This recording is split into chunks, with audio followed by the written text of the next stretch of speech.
जय शिवराय मित्रांनो, आजच्या ब्लॉग मध्ये तुमचं स्वागत आहे. तर आता आपण आलेलो होतो आज शोरूमला. लॉक तर खोलून झालेलो होतं, तिथनं आलो आपण आतमध्ये आलो. सरांनी तर लावलेले होते निकाल. नाही तर आपल्याला निखिल भाऊ नेलं पिंपरी चिंचवडला चालेल तेवढं दिसले आपल्याला संभाजी महाराजांची मूर्ती. संतांचा रक्षितो शत्रूंनी खंडतो भावंड भावना संस्थापितो ऐसा युगे. पिंपरी चिंचवडला तर आपण तर काय पोहोचलेलो होतो, तेवढं तर काय सरांनी दिले होते आपल्याला डिलिव्हरी द्यायला पोहोचलेलो होतो आपण एका जागी. तिथनं तर आपलं पार्सल तर काय आपण पोहोचलेलो होतो त्यांच्यापाशी. तिथनं तर आपल्याला दिसलेली गणपतीची मूर्ती. गणपतीच्या मूर्तीच्या साईडलाच होती स्वामींची मूर्ती. तिथनं तर काय आपण गणपतीच्या आणि स्वामींच्या पाया पडलो निघालो डबल पिंपरी चिंचवडला. कारण की आपण तर काय लय लांब आलेलो होतो. तिथनं तर आपल्याला जायचं होतं दुसरीकडे. कारण की एक बॅग दिलेली होती सरांनी आपल्याकडे, ते पोहोचवत होते ट्रॅव्हल्स मध्ये तर आपण तर काय पोहोचलेलो. तेवढं तर काय सरांना फोन केला, म्हणलं कुठे द्यायची बॅग दिली ना. आपण निघालो डबल पिंपरी चिंचवडला जात होतो. तेवढं दिसलेलं आपल्याला महादेवाचं मंदिर.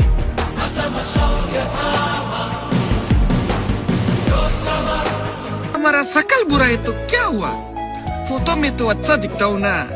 हमारे पास पैसा नहीं है तो क्या हुआ, उधार तो ले. वॉर्डनवरनं तर काय आपल्याला दिले होते फॅन पोचवले ना. आपण निघालो डबल मुशीला चाललेलं. तेवढं तर काय आपलं निखिल भाऊ तर काही डेंजर गाडीत आणत होता. तर काय गोट्यात आले होत्या कपाळात. तिथनं तर आपण पोहोचलो शोरूम तर काय बंद झालेलं होतं. आपण तर वाटच बघत होतो पोरं कधी येते तिथे. पोरं तर काय आलेले होते. तिथनं गेलो आपण डॉल्बी बघायला गेलो होतो. हे बाई तर कसला नाच होता आपला गोप्या भाई तर काय भूतावणे झालेला होता. निकाल तर काय लागलेलं होतं, त्यामुळे गुलाल तर काय लेजन उधळत होते. तिथनं आलो आपण घरी. सपोर्ट करून मित्रांनो आपल्या आयडियाला आपण भेटू नेक्स्ट ब्लॉग मध्ये.